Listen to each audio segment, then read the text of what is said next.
Hi there, I'm Andy, and I welcome you to the Mountain Magnolias show, where your hosts Mary Noble Braden and Leanne Lewis introduce you, the listener, to Black Mountain's most precious commodity, the most valued resources, the people. Come on along as we chat with Swannanoa Valley's most interesting and most iconic individuals in western North Carolina. The goal and purpose of this exciting adventure is to give you, wonderful members of our community, something to talk about. Let's give 'em something to talk about. Something to talk about. Let's give 'em something to talk about. How about This is Mary Noble Braden and Leanne Lewis with the Mountain Magnolia Show. We are so glad to have you today. We have a very, very special guest today that we cannot wait to interview.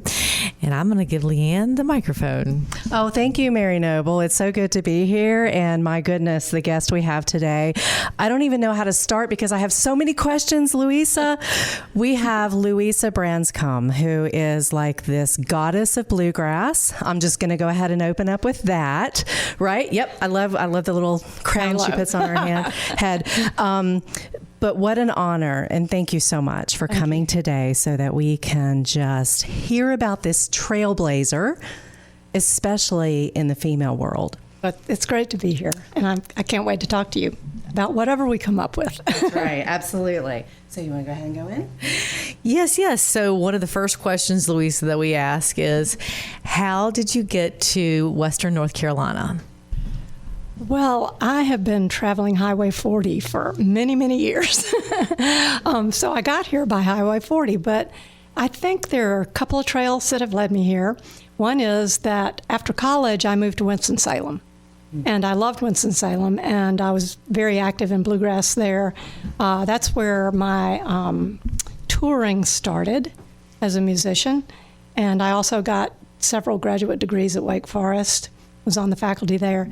And so I love North Carolina. But to get my PhD, I moved down to Georgia. So I lived in Georgia for a couple of decades. And then when I felt it was time to make a move, I ended up back in North Carolina, but I picked Western North Carolina. Oh, Western North Carolina. Mm-hmm. Okay. So, and where are you from originally? I thought that Birmingham, Alabama. Okay. Did you, right? Okay. So that's what you're going to claim. So I heard just a little snippet about New York. That's true. Okay. As you can tell, I left New York before I got my accent. Yes, I think I was born in Saranac Lake, New York. Okay. And the reason I was born in a sanitarium, and everybody thinks, they tell me like, oh, you started out in an institution? That explains a lot. But actually, it was a TB sanitarium. Ah, okay. And my father had TB, and he had caught it from a patient in Birmingham. There was a lot of TB because Birmingham had the steel mills. Oh, my goodness. And so that's why I was born in Saranac Lake. And then he recovered, and we moved back to Alabama. That is amazing. All right, I'm going to take a little bit of Alabama for you. So go to the Bama. I want to hear about Birmingham. Of course, I'm from Birmingham, Alabama as well. Lived there until I was 27 years old. Graduated from Alabama, but I have big roots that I can't wait to share with you. But I want to hear your experience and about your family from Birmingham. Well, I feel I had a charmed life growing up in Alabama. It was an era where you could run around in the woods, and I think we had a lot of freedom as kids. I lived just out of town. Now, as a kid, I always dreamed of two things, music and horses. And that's really all I still do. But those are my passions anyway. And I was quite creative. And I remember being very shy and not really wanting to talk. So I think of English as my second language and songwriting as my first language. So growing up in Alabama, I wrote about stories and songs about things around me. In fact, you'll relate. The first song I wrote, I was 5, and I wrote it at Oak Mountain State Park in Birmingham. Oh. And it was about a fish. I was 5. The next one was a love song. But Ishy the Fishy, that was my first song. And I think for a kid like me who was creative and loved nature and loved being outside, and I think that Birmingham, at least out in the woods where I grew up, was perfect. I think Birmingham also, in those days, it was a complicated place. Mm-hmm. And it was there was a lot going on, and this was during the Civil Rights era. And I'm now working on an album that reflects growing up during that time, because I noticed that I've been writing songs for 50 years that don't have anything to do with Alabama, and it hit me, what's up with that?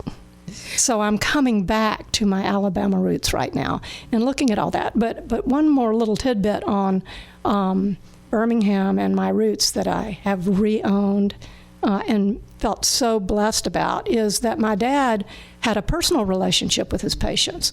He was a lung doctor, so he saw lots of people who worked in the steel mills. And many of the African-American blues players, some of them were his patients. So my first life music, and I might even get a little emotional saying this because I'm so grateful, is that my father, who was a consummate blues piano player and harmonica player, would take me to some of the dives down near the steel mills in an era where people said, don't go there, that's not safe. And we would go there, and they would welcome him in to playing with him, to playing with them. And those are my first memories of how music transcends to bring people together. I can relate, and we'll have to talk more about our Alabama experience. But I do have one question, and I don't know how long it's been since you've been in Birmingham. Did you ever visit the Garage? I've not been there. The Garage was a famous bar that had all types of statuary and had these bands come, and it was one of a kind. So if you go back, let me know, and we'll make sure that you get to play at the Garage. That sounds great. Do you know if Oak Street is still going? Oak Street. In Birmingham, they had live music in the 70s and 80s. I don't. But the place I went the most was Massey's Feed Store for my pony to get my sweet feed. I rode horses as well, and I rode horses out at Oak Mountain as well. And so I'm sure we could have a radio show about that, but we're going to talk more about your experience here in Western North Carolina. So, Leanne. Oh, sure. You know, Louisa, and what intrigues me is your songwriting ability. Thank you. And just how you compose these songs. And one thing that really jumped out at me was the empathy and the connection that you weave into songwriting, and you feel like that's the way to do it. Can you talk a little more about that? Well, it's interesting that you hit that nail on the head, and I don't know if that's from reading anything that I've said, but I have said empathy is the first tool of songwriting. Yeah. And, well, for example, let's go back to Ishy the Fishy when I was 5. I think what propelled me to want to write about Ishy or people I met was a songwriter, I think, has to indwell the other's experience. So by thinking about what's happening to this little teeny fish on a hook, and is he going to be put back in the lake, or are we going to eat him for dinner?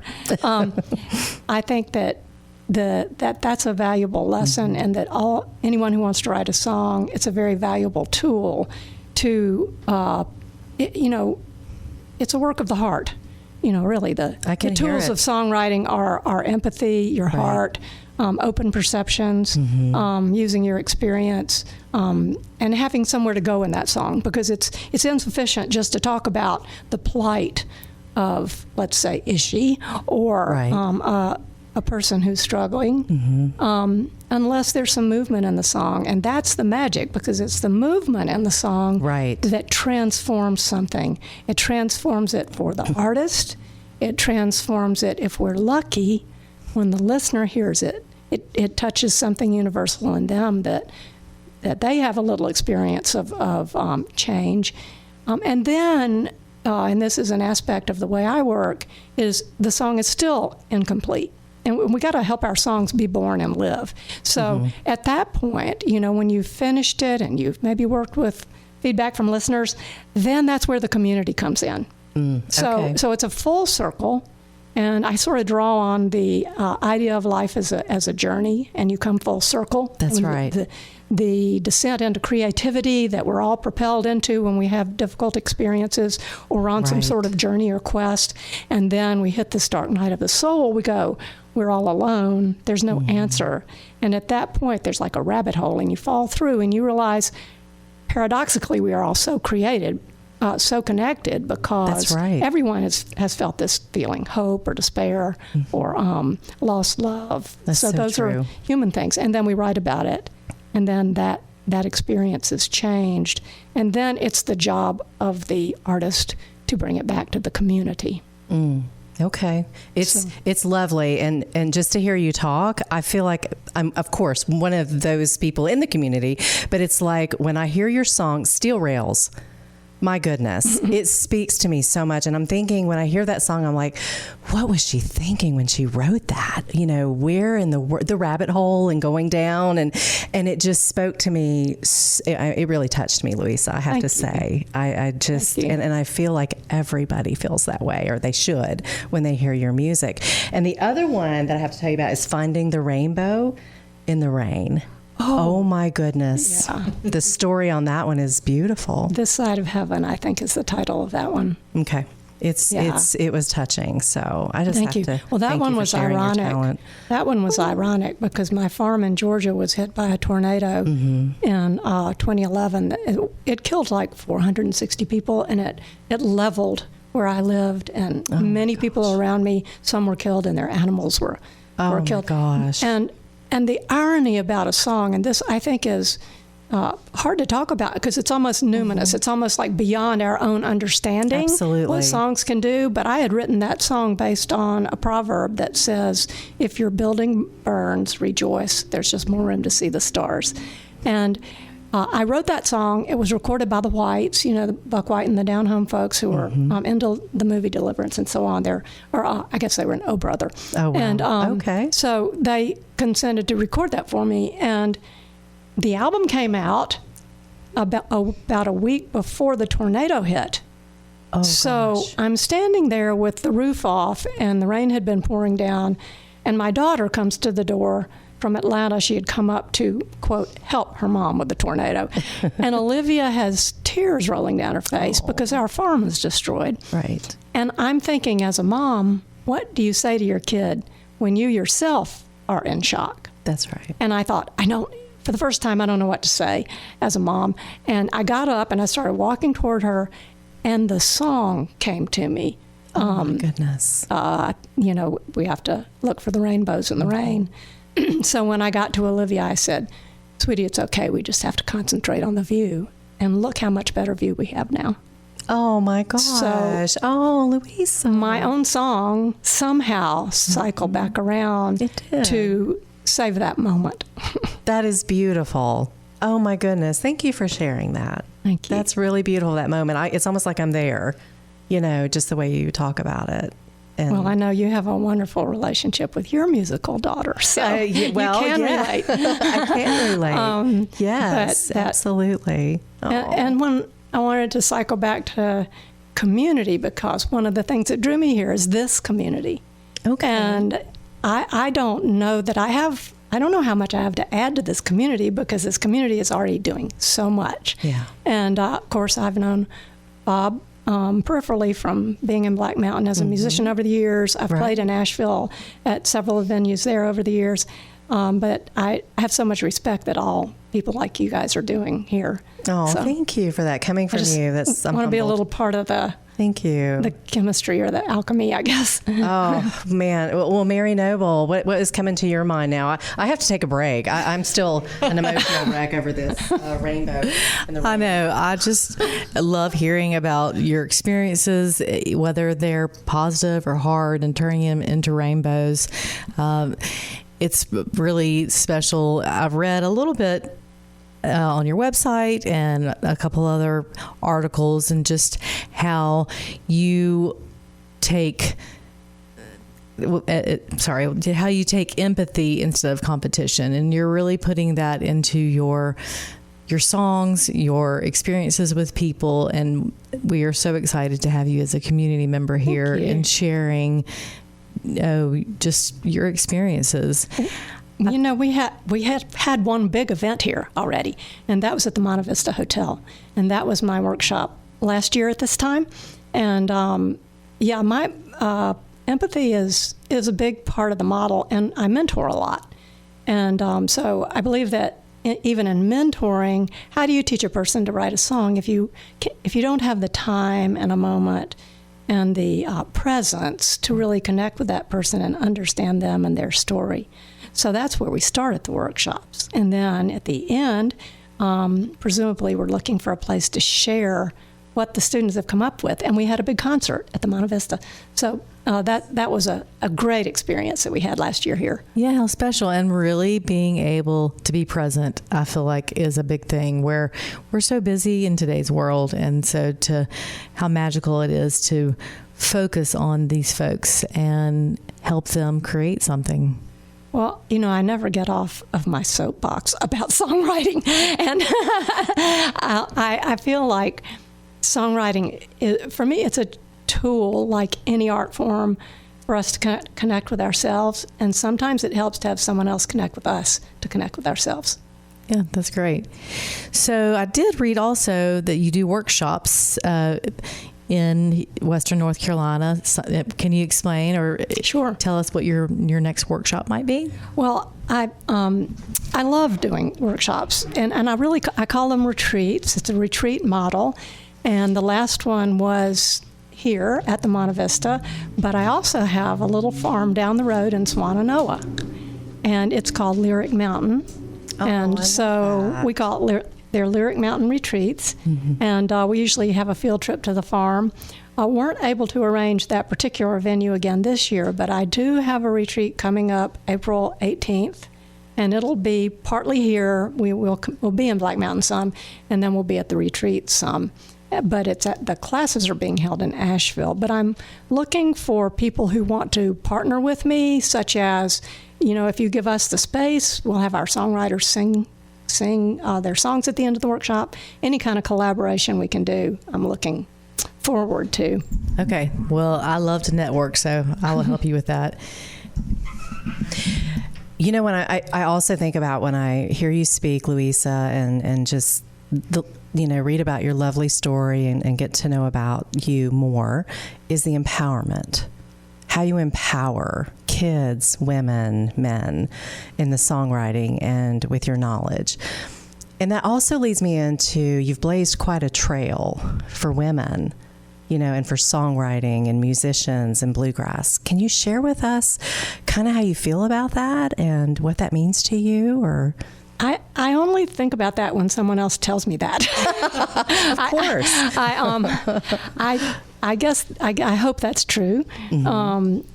I did. I was very honored to get the Distinguished Achievement Award from IBMA, which, other than Hall of Fame, is the highest achievement you can get. And and what they said on there was something like that: the pioneering and expanding the genre through work building community and with songwriting and songs. Right. And it's interesting because as a 20-year-old banjo player, I was one of the first to front a band and also write most of the songs for the band.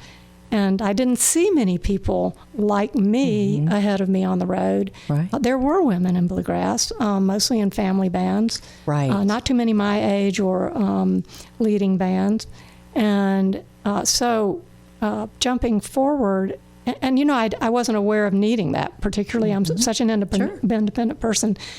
Going back to Birmingham, running around in the woods, but so I didn't know I needed that, and I traveled for about 10 years, and we did 3 albums, and I loved being in the music world. I just loved it. I love seeing a song go all the way from you write it to being on an album, and people hear it. I can only imagine. Then they come up to you and they say, "Oh, that song means something to me," and so. I have had many, I think, strokes of good fortune. And I read something yesterday. It said, mastery is what you do after you make all your mistakes. So love that. I think I've learned a lot about songs, and I'm still learning about songs. But the reason I mentor so much is because of what we're talking about, like how do we help each other on the journey? Right. And there weren't many women in bluegrass, and I think probably in most musical genres, and maybe with the exception of folk. But so when Alison Krauss recorded Steel Rails, that was about 15 years later, I thought to myself, I've had this extraordinary experience of somebody who is like just a transcendent talent, Alison Krauss, Right. taking my song and putting it in her sensitivity and singing and band. And I thought, well, what do I do now? I mean, I never thought I'd have that kind of an experience in a lifetime. We songwriters, we just can only hope for that. Right. And so I thought, well, what can I do that hasn't been done? I think that's what thrills me in my work all along is I like to ask the question, what has been done that hasn't been done? What can be done? What can be done that hasn't been done? That's right. And where's the hole that I need to fill? And so I thought, this is a hole I need to fill. I need to be a mentor. And if I can be helpful, particularly because I'm a woman, that's great. Right. So I said, I'm going to pay it forward. So that was 1991, and that's when I jumped into my workshops and retreats full time. So I do that almost full time, and then I also perform. But the teaching and mentoring is a big part of my work. That's something you really love. I feel like you just light up when you talk about that, too. I mean, you love it all, but you really do light up when you talk about that. What kind of advice would you give to somebody who is venturing into this world? It's, to me, where do you even start? If you feel like you can write songs and have a talent. Well, you've already started. I mean, even if you're thinking about that, you've already started. Oh, that's beautiful. I love that. So I think it's an ongoing journey of sensitivity to the world inside you and the world around you. Yeah. And I think that's that's a way in which we're all works in progress. And so we're all developing consciousness and awareness as we grow in our own ways. There's different ways for different having people. the courage to even go to, I mean, I would just have a meltdown if I'm thinking I'm going to this workshop with all these people who know what they're doing. Oh, you mean as far as the workshops? Yeah. Oh, well, that too. I mean, it's like, oh my goodness, Well, Leanne, we might need 10 minutes before the workshop, but I can assure you that the workshops are just a great place to try out songwriting. I think that's great. I find that miraculously everyone seems to create just the perfect environment for people who have been writing songs a long time or just started, because my workshops are non-comparative. So they're only relative to what you want to write. I'll write them and you sing them. Yeah. Oh, we'll do it. Well, see, That's a deal. they're working out a band over here. A collaboration. I can't sing, I promise, but I can write. Well, you got a microphone right there. There you go. Yeah, there you go. Joyful noise. Yeah. So, I mean, I find people are very that. comfortable at the workshops within a very short time. Oh, we have I'm them sure. in beautiful situations. The Monte Vista was perfect. People could go outside. We do some guided work around what we're talking about, which is how do we open our perceptions and then make use of images around us to channel into our songs or experiences love that. of someone we see and we Right. empathize with or am intrigued with or are intrigued with. And so we also have individual time to work, and then there's a lot of time in small circles where people are sharing where they're at, and you don't have to have a finished song. In other words, this is not a horse show with blue ribbons. All it is I a love place that. for people to gather and share exactly where they're at. Okay. And what we're all trying to do is the same with each other, with all of us, which is, what is the truest message you have right now that you want to say or want to get into words? And also have very talented guest staff, Johnny and Jeanette Williams, who have traveled all over the world as singers and songwriters and band leaders. goodness. They will be here. I'm working to also have a lyric writing section with one of the most noted memoir writers in our community, and it's Lori Horowitz, and she teaches at UNCA. Oh, and goodness. so she's great at memoirs. That's a great place to start to write a song. So we have so many resources in our workshops. I didn't realize it was so technical. I mean, Songwriting? technical. I mean, there's a lot of emotion that goes into it, of course. But, in just the little bit that I know, I mean, there is a flow, a rhythm, a structure that has to take place when you're songwriting. So does that make sense? Yeah, I think the technical part can be daunting. And people go, well, they see the finished product and they go, well, how do I do that? And Right. I just sort of bypassed that because, the idea is to almost get out of your head and get, and like a minute ago you said, what was she thinking when she wrote Steel Rails? And I was over here going, oh my gosh, I don't even know what I was thinking, because it really is that's a heart song. Right. So it's a good example of bypassing a lot of thinking and being open to your experience. Steel Rails is just a series of images. Really, the train and winding through the ribbon, winding through the trees like a ribbon in the wind, and the open boxcar door, blinding my mind to the things I've known before. But it's also kind of not looking back. It's not looking back. That's what I got out of it. That's the kinesthetic. Keep straight ahead. Yeah, so a song is more effective, beautiful. and I never knew all this. I just learned from songs. I've learned that a song is more effective when you have more senses in it. And so as I look back on Steel Rails, which is sort of one of my very strict disciplinarian teachers, that song. It's like, no, Louisa, this song is too long. Come back and look at me. No, Louisa, this song is too complicated. Come back and look at me, because I've had so many hundreds of people just say that song hit the mark for them. All generations, different continents. How about I know that? it was sung by the Gypsies when Czechoslovakia was still under the regime, and they had to sneak out into the hills and sing. Ended up having a banjo player in my band who sang it when he was a child in my goodness. Czechoslovakia, what was then Czechoslovakia. How does that make you feel? Astounded. Right? I mean the connectivity and the... It's the and it connectivity. just started just because you said yes. Yeah. You had the courage to do this.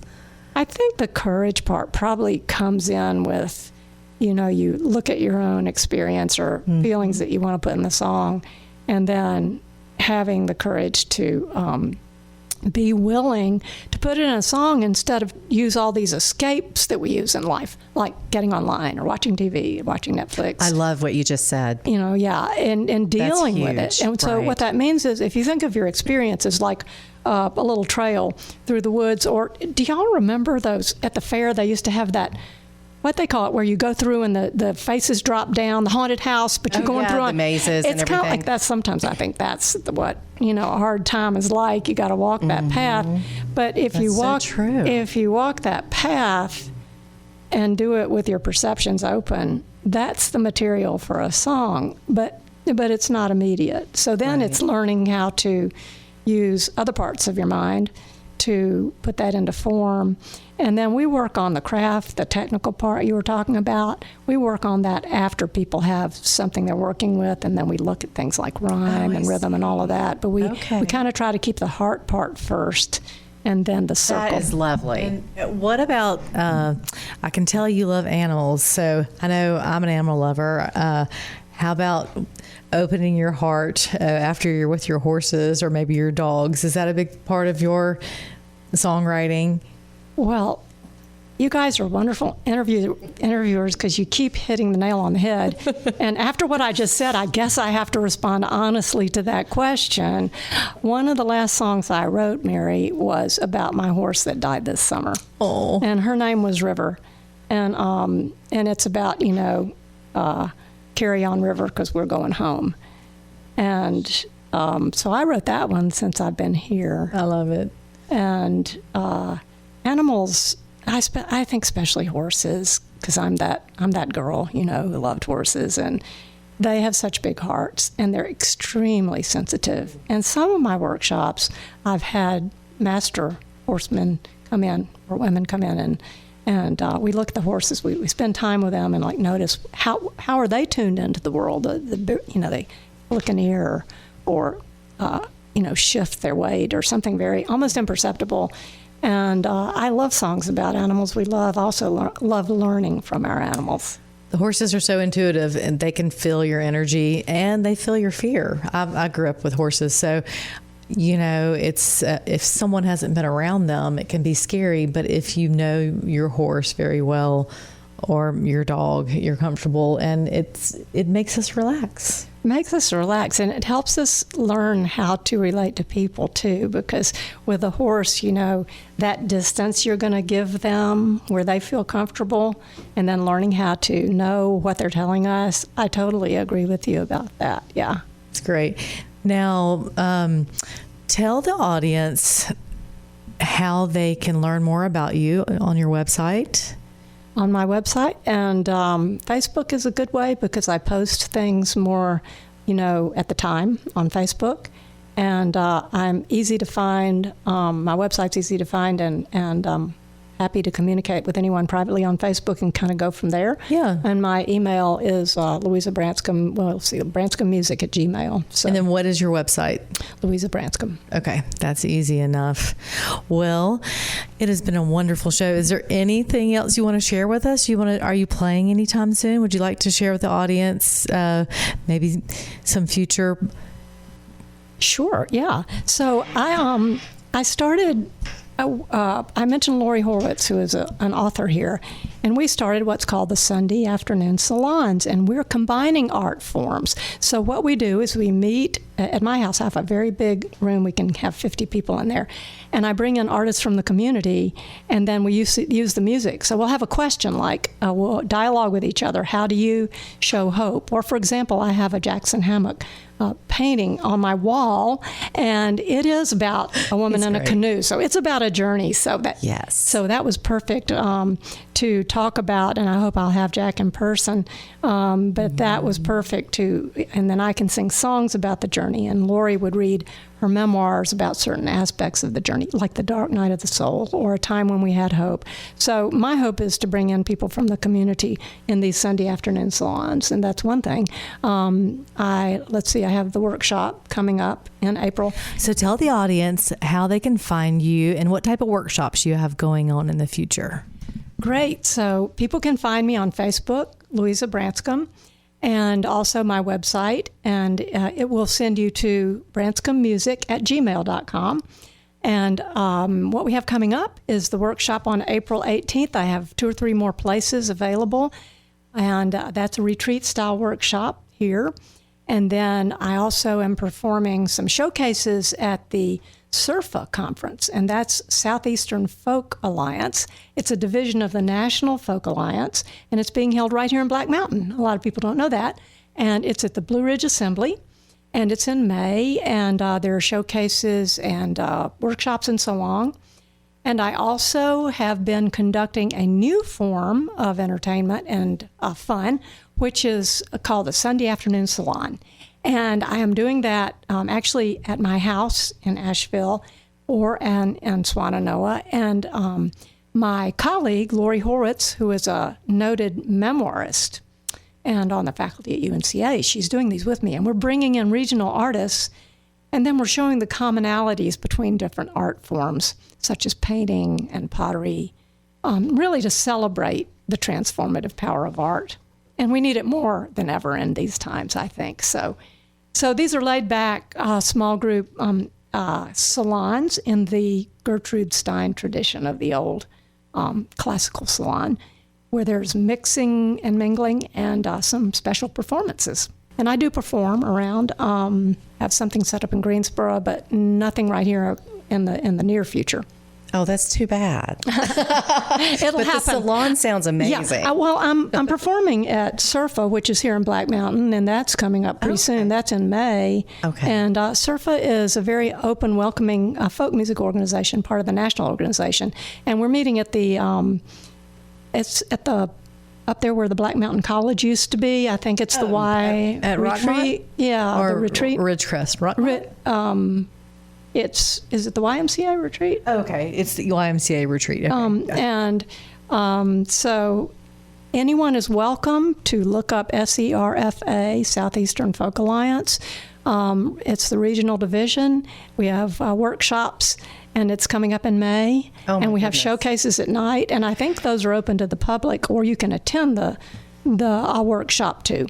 Okay, that's amazing. Well, Louisa, this is something we like to do to close out with our guest, and that is sing Happy Trails. Well, yes, if you would do that would be amazing. But it's we like to close out and leave our guest with what do you do, or what would you recommend to our audience to help them live a better life? Whether it's a book you read, a quote, a routine.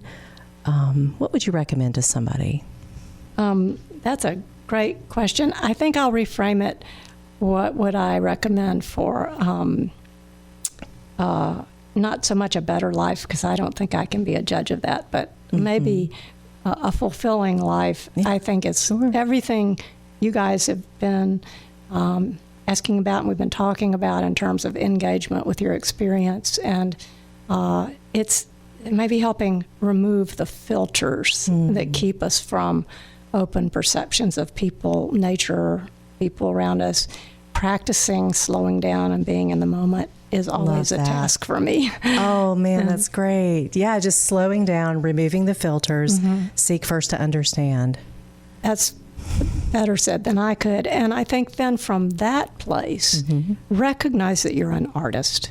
Anyone listening, everyone is an artist. And what I mean by that is if you can do what you're talking about, which is simply get sort of vertical time down to what's important right now in the here and now, and then put it into form. It doesn't have to be a song. It could be clay.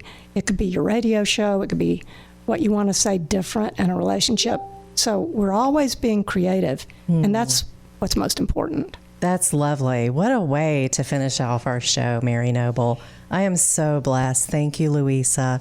Mary Noble, you want to close us out for this afternoon? Yeah, thank you so much for explaining your story. It feels so good to be able to get to know you, and we look forward to experiencing more of you. My son is also a musician, so I think we should go take her workshop. You and I should. I think so. I agree. That would be great. We'll learn how to do some song writing. Well, again, thank you, Western North Carolina, for this amazing afternoon. And this is Mary Noble Braden and Leanne Lewis on the Mountain Magnolia Show, and we can't wait to connect with you next week. The preceding has been a production of Signal Hill Studios. For more information, please call 704-872-0550.